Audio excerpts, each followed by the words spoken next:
I've seen a lot of growth and change in Austin. Quite frankly, I moved there as a broke college student. When the real estate crisis was at an all-time low, you couldn't give away a building in downtown Austin. I've seen it come through revitalization of that phase. I've seen us go through a period in time where we were launching just smaller businesses like Whole Foods, seen them go through IPOs and create other successes. And here we are 20 years later, we're one of the fastest growing cities and having a lot of success. So with that, I hope to share some of the things that I've seen over time, and just appreciate you guys and really respect that you guys coming together as a community to have this conversation and see what you can do to stimulate the future of Albuquerque. As globalization happens, there are only going to be a handful of communities that are going to be competitive and will thrive. And people will come there and it will create huge problems. But it's up to the community leadership to make very deliberate decisions to make sure that people have and can thrive in what will be a tougher and tougher environment. So I've worked to help put in place some good superintendents to try and shape state policy in a way that builds it around a well-rounded high school graduation plan and making sure students are ready for and enrolling in higher education, that there's a better match between where jobs, especially high-wage jobs, are. So Albuquerque MSA has about 900,000 people. The Austin MSA has about 1.9 million people, which is almost equivalent to our state population. Yes. I believe their GDP is about 2.5 times what our GDP is. Actually, Austin was a similar size when we started our term as well. So I do think there are a lot of parallels. I think at the root of it for Austin is we've nurtured a creative class, and that a lot of the innovation, there's many things that I think have gone into our success over the 20 years. It does help that we have a significant university. You guys also have that advantage. We have a fairly educated workforce population that's benefited us. It's also been a little bit difficult at times because you have really highly educated people waiting tables half the time. But we went through that awkward phase, and I think what you'll see as a theme from this group is persistence, hard work, things like that, really combined with those core ingredients, which I absolutely see in my 24 hours in Albuquerque. You guys have a lot of resources, and I'm really inspired by the passion of the community in terms of how you care about your city and how you want to see it in a better place. So I think those are a lot of similar ingredients, and I hope you guys prosper soon in that regard. We on the panel are pretty agreed in the importance of creativity and a creative economy and creative, innovative thinking.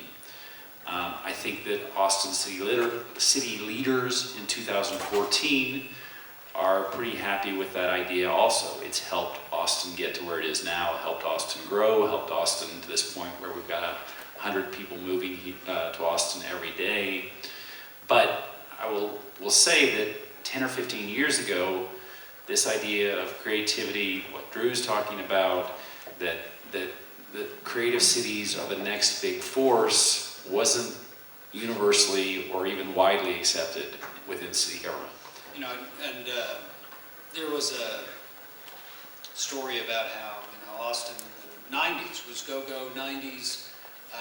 Unemployment was down close to 1% in Austin. We thought we were the prettiest person in the room, and then the semiconductor market tanked, and billions of dollars in payroll vanished, tens and thousands of jobs overnight, and we realized we didn't really have a deliberate plan to diversify the economy.